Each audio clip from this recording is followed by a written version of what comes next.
大家好，欢迎收听台湾俗言。今仔日要甲大家介绍的俗言是食紧弄破碗。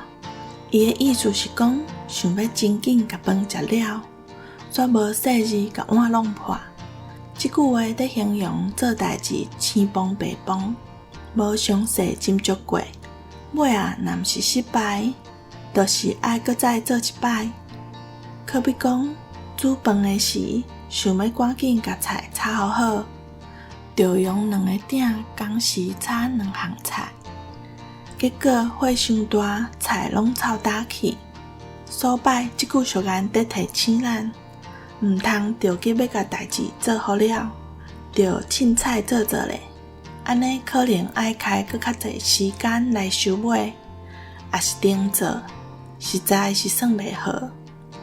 以上，感谢收听。